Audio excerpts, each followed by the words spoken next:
गजाननं भूतगणाधिसेवितं कपिध्वजम्बुफलचारुभक्षणम् उमासुतं शोकविनाशकारिणं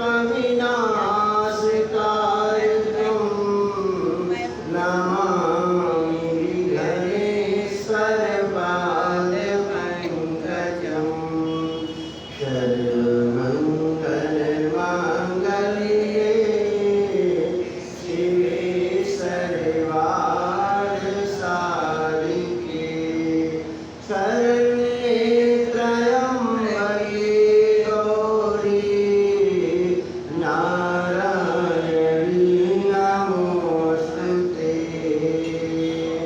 कर्पूरगौरं करुणावतारं संसारसारं भुजगेन्द्रहारं सदा वसन्तं हृदयारविन्दे भवं भवानी सहितं नमामि त्वमेव माता च पिता त्वमेव त्वमेव बन्धुश्च सखा त्वमेव त्वमेव वीर्यं द्रविणं त्वमेव त्वमेव सर्वं मम देव देवा अत्युलितबलधामं हेमशैलावदेहं धनुजवनकृशाणुं ज्ञानिनामाग्रणयं सकलगुणनिधानं वानराणामधीशं रघुपतिप्रियभक्तं वातजातं नमामि बोल गणेश भगवान की जय बोल शंकर भगवान की जय बोल सत्यवान की जय बोल हनुमंत लाल की जय। भक्तों, ये भगवान महादेव जी की बड़ी पावन कथा शिव पुराण श्रवण करने जा रहे हैं। आज एकादशी है, पवित्र तिथि। भगवान की कथा को आरंभ करने के पहले प्रभु के नामों को गाएंगे। बोलिए शंकर भगवान की जय। हर हर महादेव शंभो काशी विश्वनाथ गंगे। हर हर महादेव शंभो काशी विश्वनाथ गंगे। काशी विश्वनाथ गंगे गौरा पार्वती संगे। काशी विश्वनाथ गंगे गौरा पार्वती संगे। हर हर महादेव शंभो काशी विश्वनाथ गंगे। हर हर महादेव शंभो काशी विश्वनाथ गंगे। बोल शंकर भगवान की जय। भक्तों, कल के प्रसंग में आपने पाप और पुण्य का वर्णन सुना। आज कहते हैं कि हम अगर नरक में जा रहे हैं तो कैसे हमारी मुक्ति होगी, ये सब भगवान भोलेनाथ ने बताया है। सनत कुमार जी बोले, हे महामुनि, जो नरक की संख्या आपने बताई है, जिनमें महाज्वाला वैतरणी नदी, कृमि भोजन, असीपत्र वन, ऐसे ऐसे भयानक नरक के बारे में बताया गया है।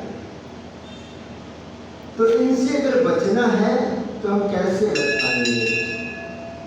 इन नरक में कौन लोग जाते हैं इसके बारे में भी बताया। इन नरक में आकर पापी मनुष्य की आत्मा अनेक प्रकार की कष्ट को भोगती है। जो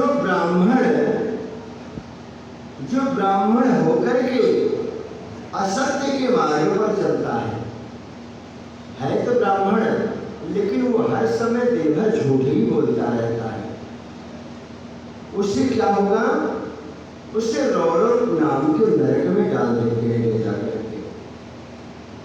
सब कुछ पता होते हुए भी लोग नहीं मानते हैं, दिन भर झूठ बोलते रहते हैं। चोरी करने वाला, दूसरों को धोखा देने वाला, मदिरा का पान करने वाला, ये कहाँ जाएंगे? ये सभी कुंभी पाक नामक नरक में जाएंगे। भक्तों, जो बहन, कन्या, माता, गाय और स्त्री को बेचने का काम करता है और ब्याज के पैसे को खाता है, उसे किस नरक में ले जाएंगे? तप्त लोभ नामक नरक में डाल देंगे। गाय की हत्या करने वाले, देवताओं और पितरों से वैर रखने वाले, इनको कृमिभक्ष नामक नरक में डाल दिया जाता है। पितरों और ब्राह्मणों को भोजन न देने वालों को लाल भक्ष नामक नरक में डाल देते हैं। और सबसे जो बड़ी बात बताई है कि बिना घी के हवन करने वाले, सामग्री आपने ले लिया और घी मिलाया ही नहीं, सूखी सामग्री जो है हवने में डाले जा रहे हो, तो आपने कहने का मतलब रोटी तो सामने दे दिया, सब्जी परोसा ही नहीं। तो कहने का भाव यह है कि जब हम हवन करते हैं तो उसमें घी मिलाना परम आवश्यक है। तो जो बिना घी के हवन करेंगे उन्हें विरोध नामक नरक में डाला जाता है। इस प्रकार से मनुष्य को अपने शरीर एवं वाणी के द्वारा किए गए पापों का प्रायश्चित करना परम आवश्यक है। कैसे प्रायश्चित होगा?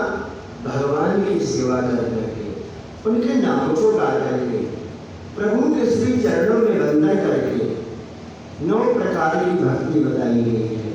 भगवान ने तो यहाँ तक भी कहा है कि इन 9 भक्ति में अगर आप में एक भी भक्ति है तो भी मैं तुम्हें अपने शरण में ले लेता हूँ।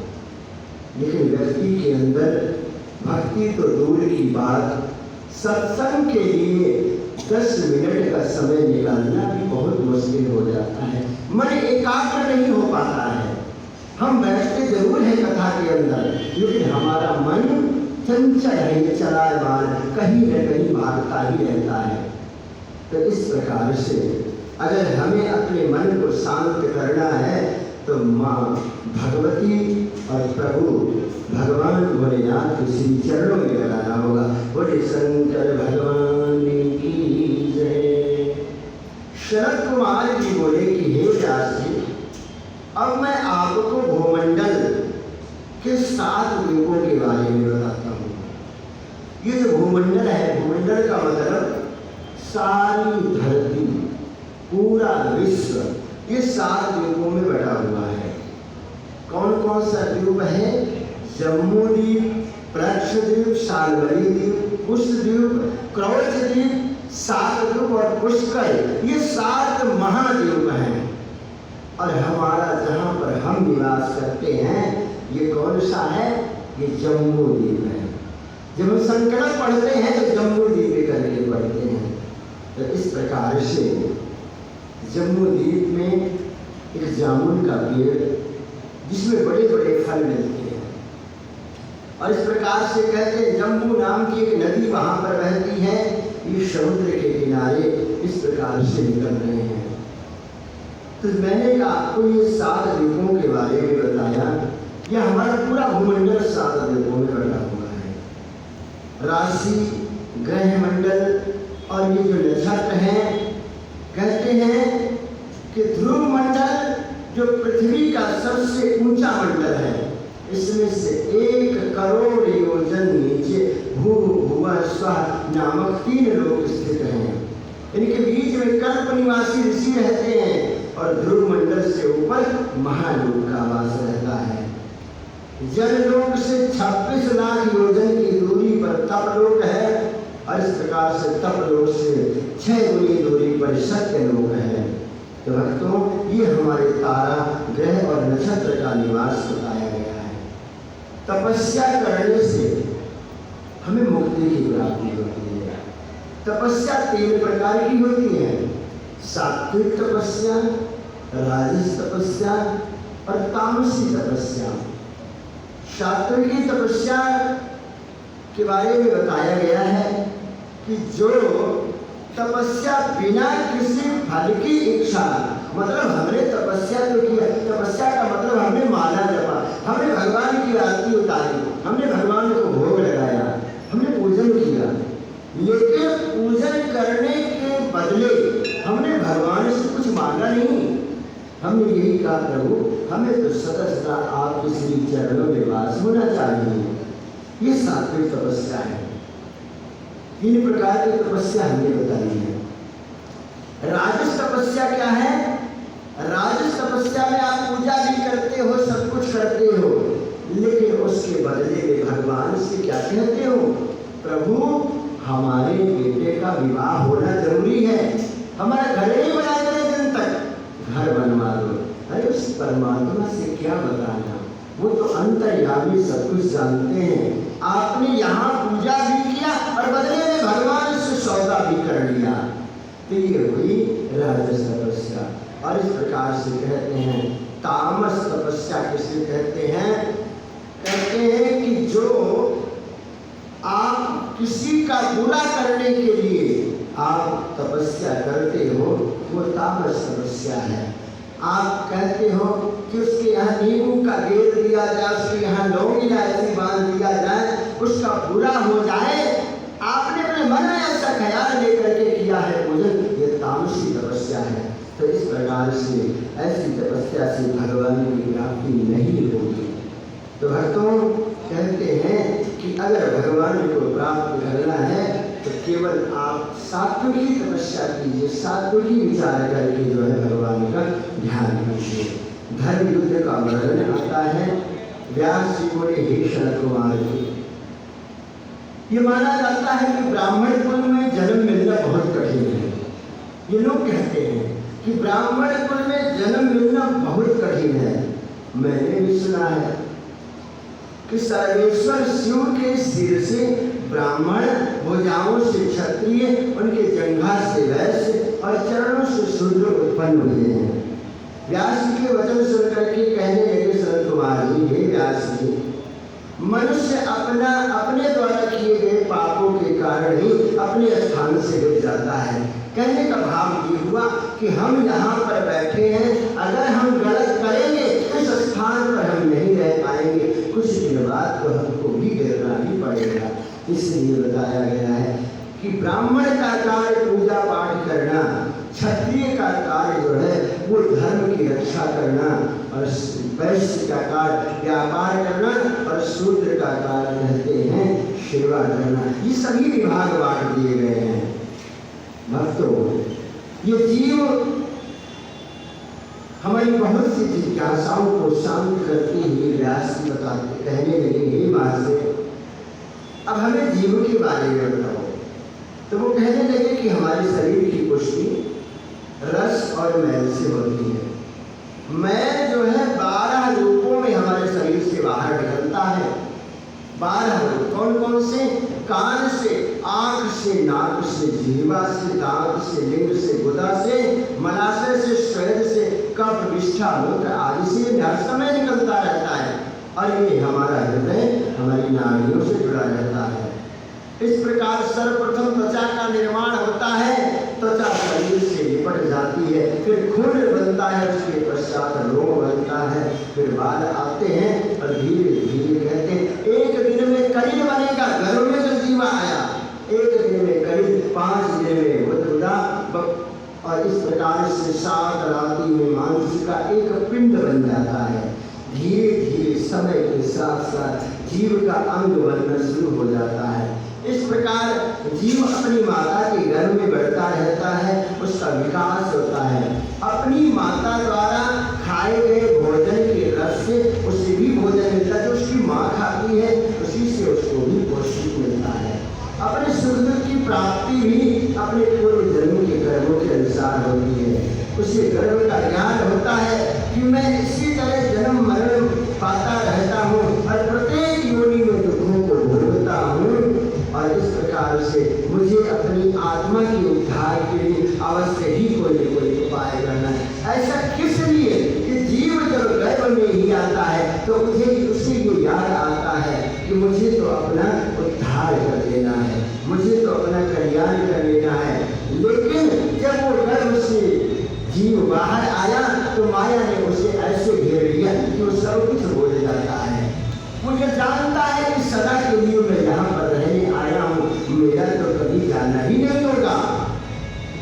शरीर की अपवित्रता और बालकपन के दुख, क्या आप जानते हो कि जन्म हो जाएगा उसके बाद शरीर ऐसे ही रहेगा? अरे उसमें अपवित्रता भी रहेगी।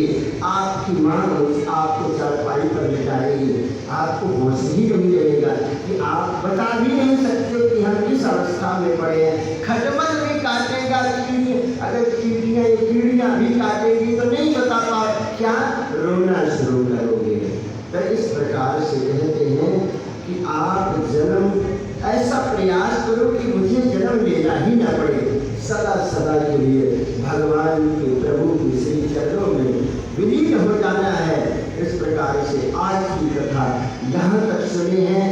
कल के प्रसंग में नारी स्वभाव का वर्णन होगा, कालचक्र का वर्णन किया जाएगा, और इस प्रकार से आज एकादशी भी है, 11 की भी कथा हम लोगों को सुननी है। बोले शंकर भगवान की जय। भक्तों, एक बार युधिष्ठिर जी भगवान ने कृष्ण से पूछने लगे कि प्रभु, हे मधुसूदन, श्रावण मास के शुक्ल पक्ष की एकादशी का नाम क्या है और इस व्रत को करने की विधि क्या है? मेरे श्री कृष्ण भगवान बोले कि हे राजन, इस एकादशी का नाम पुत्रदा एकादशी है। आज कौन सी एकादशी है? पुत्रदा एकादशी। इस एकादशी का नाम पुत्रदा एकादशी है। और आज आप शांति पूर्वक इस कथा को सुनिए और कहने लगे कि द्वापर युग के आरंभ में महिष्मती नाम का एक राजा था। महिष्मती नाम की एक नगरी थी और उसमें महीजित नाम का एक राजा राज्य करता था। वो अपनी प्रजा का पालन पुत्रों की भांति करता था, लेकिन भगवान की पता नहीं क्या ऐसी माया उसके संतान ही नहीं हुई। तो बड़ा परेशान हुआ। वो निकल गया जंगल में, और जंगल में जब पहुंचा तो वहां पर उसे लोमस ऋषि जी मिले। लोमस ऋषि जी से कहने लगा, दुखी होकर के बैठा। लोमस ऋषि जी ने कहा, किस बात की चिंता करते हो, हमें बताओ, मैं तुम्हारे कष्ट को दूर करूंगा। तो उसने कहा कि हे मुनिवर, मेरे यहाँ सब कुछ है लेकिन मेरे घर में संतान नहीं है। तो उन्होंने कहा, सुनो, मैं तुम्हें उपाय बताता हूँ। जो श्रावण मास के शुक्ल पक्ष की एकादशी आएगी, इस व्रत को कर लेना और निश्चय ही तुम्हारे यहाँ पर संतान होगी।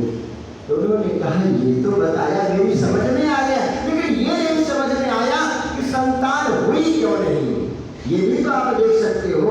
तो मुनिवर ने देख करके बताया कि हे राजन, आप एक बार क्या हुआ कि पिछले जन्म में आप जो है कि एक वैश्य के घर में आपका जन्म हुआ, और आप जो है इतने गरीब थे, कुछ भी नहीं था आपके पास। एक समय जेठ के महीने में शुक्ल पक्ष की द्वादशी के दिन दोपहर का समय था।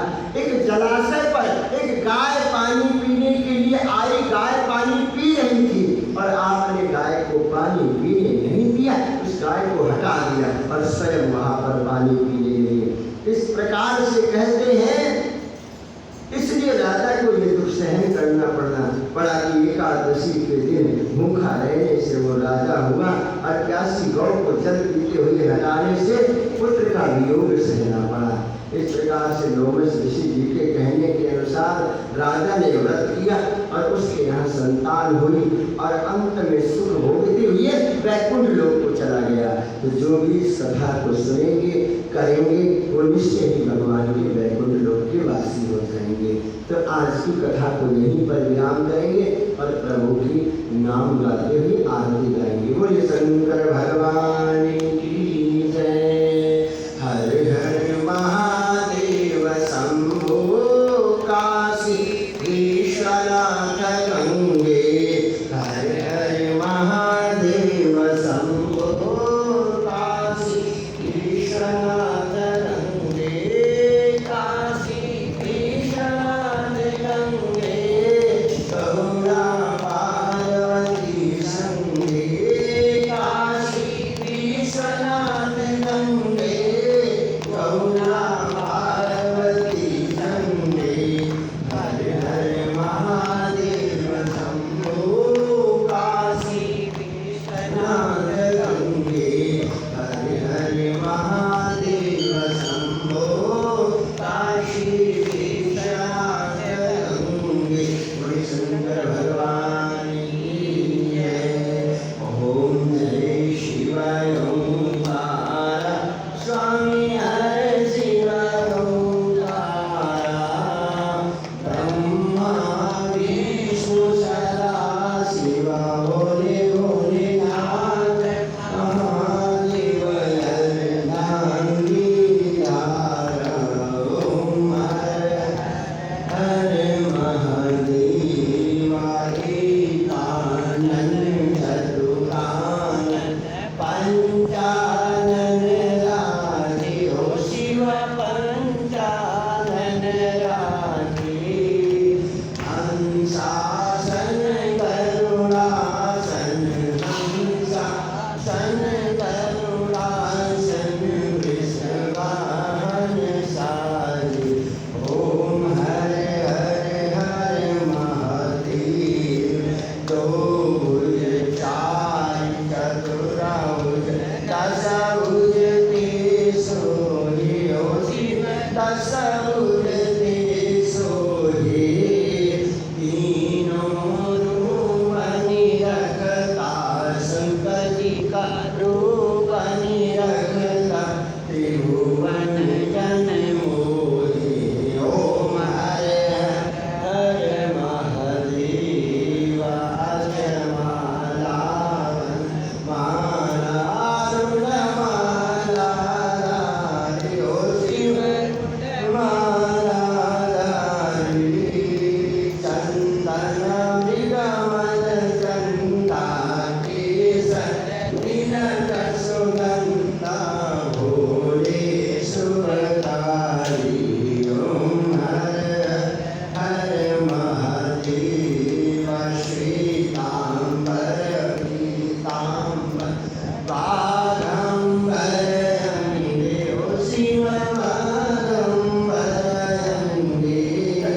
सनकादिक ब्रह्मादिक सनकादिक ब्रह्मादिक भूतादिक संगे।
शिवाय नमो